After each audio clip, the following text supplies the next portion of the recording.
when you see a product and they say, well, when was it done last?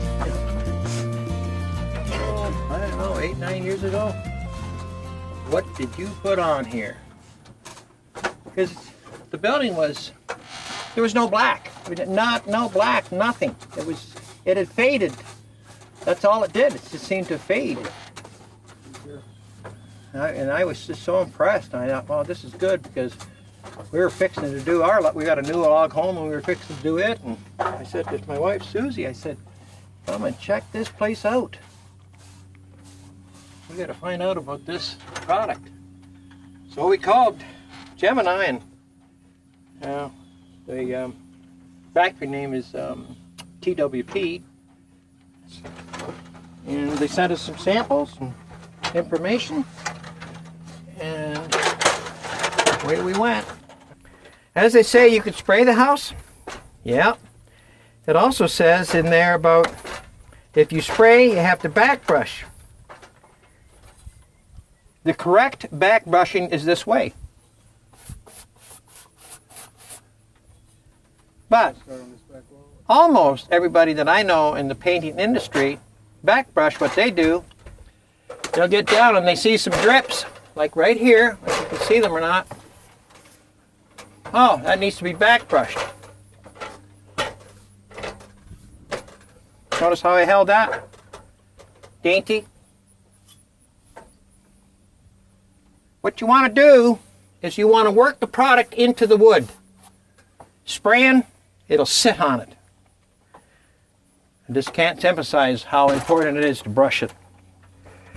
My dad, if he was alive, if he saw me spraying the house, phew, I guess he wouldn't have me working for him.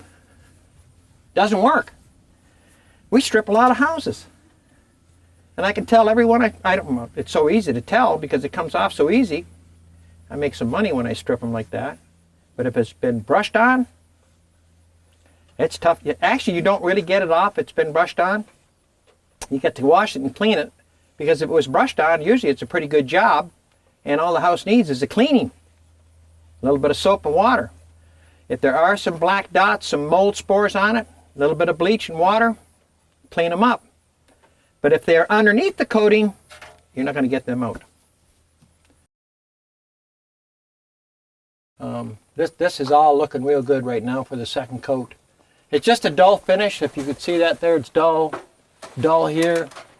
And it's shiny just where these places are, where it's kind of run down a little bit, and then it's just catching on the adze scoop here, where the wood's raised a bit.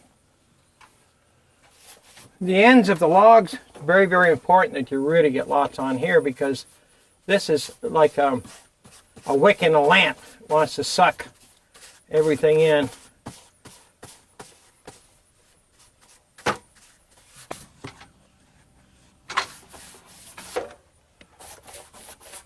That's what I say, when you spray it, spray doesn't go down in there.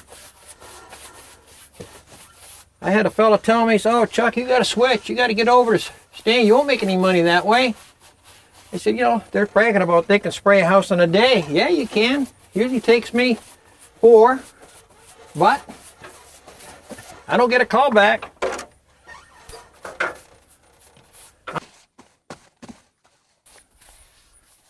Here's a good example here, that little hairline crack. Just go back and forth, fill it up.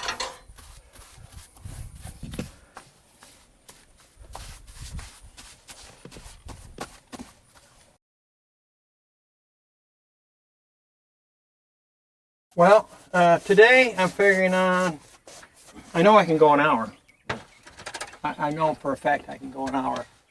I want to try to stay with the recommended time limits for what's on the can, but even on this hot day today, you could go an hour, because as you see, the logs are so porous, they'll take a lot of product. I guess that's the best suggestion I could say, is that, you know, you've got more dry time on it.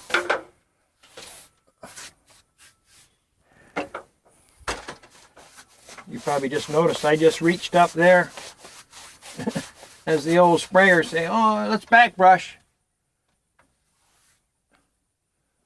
That's all they're going to do. All I'm doing is just getting the drips. And it's something that you have to watch for all the time. Not that it's going to hurt anything. You can see how much product it takes, so that's only about 8 inches every dip. See that check? I don't know if the camera will show these checks when I go this way, but if you see the old saying, always paint with the grain, well, that's okay on very smooth wood, but when you get it rough like this, fill them checks up. Takes a little longer, but hey, you don't want to call back.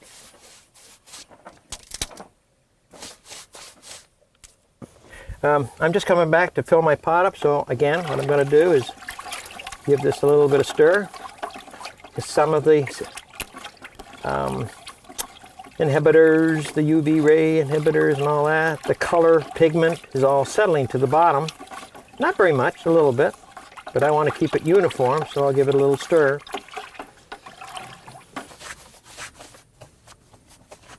Here's a good example right there of a check.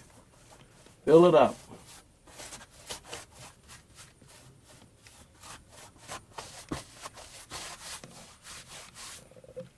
Perfect example where you think, well, okay, why didn't they caulk these? Number one, they're too small, okay? And consequently, like I said, what can happen? There's not enough caulking that'll go in there that will actually expand enough to stay together if this here was to check even more. So these guys here, it's important that we fill them. And it's easy to do, just like that.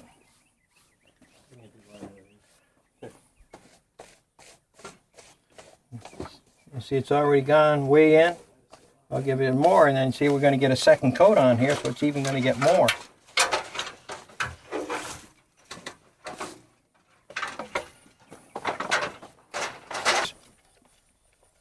As you notice, we've got a little bit of clearing in here. It never used to be.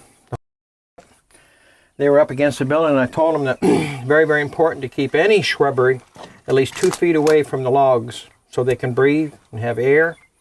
So he's kindly trimmed them off, and kind of what we're chuckling about the odd time, as you can see, you're coming through. When you go down a little bit, you might get the odd pinch. But it's important to keep them trimmed back, and sometimes you have to do it naturally yearly because they do grow.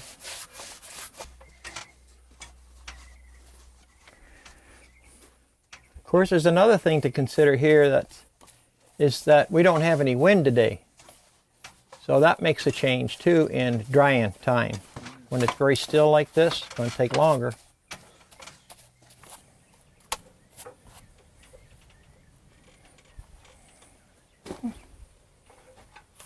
I know a lot of the checks I filled up there, the fine checks, I can't see them anymore. Yeah, this is taking it again, so looking good.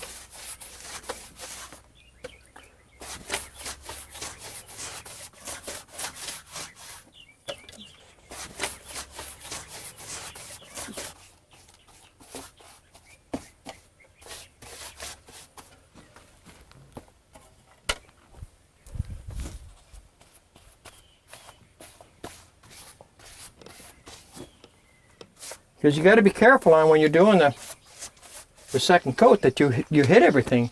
That's the beauty of it, letting it get dull first so that you do it again, it's shiny again.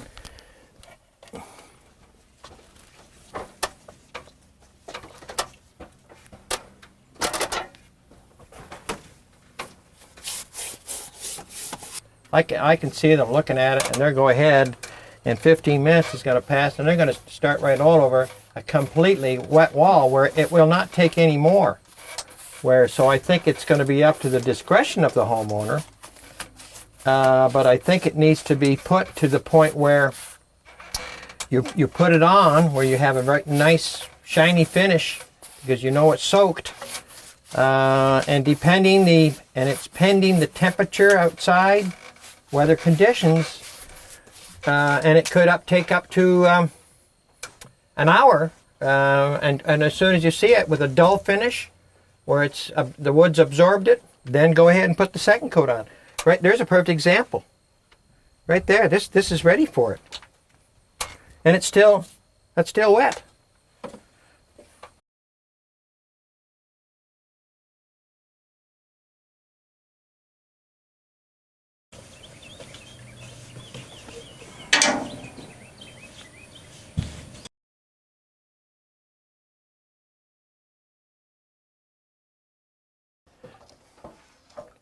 So now I've got this thoroughly mixed, and again, when you take product from here to each of the employees, and they take it from here, I take it from here, you want to make sure when you finish and come back to replenish your pot, please stir again. And usually it's only about a minute. There's the sediment in here. Once you're using it about every half hour, is very, very little that's going to settle to the bottom, because that's too short a time. But it's just good to get in the habit that you do it. So in case something happens and you're called away and you come back an hour, 2 hours later, you don't get into your pot and pour it to your paint pot and then start applying. You want to make sure you thoroughly mix it. And again, this morning, we come in a little earlier because we've had scaffolding to set up at the back of the house here to do the dog dormers, and it's going to give us a little bit of time here. And we've had a very damp morning, so I want to kind of go through the importance of dampness. Now these logs, now they're pretty dry to touch, but still, with my experience, I know that they're too damp to put the product on. So we're going to wait for a little bit of sun to come out here and dry these up a little bit more. But in the meantime, you always want to make sure that you're keeping an eye on the weather and what it's going to do.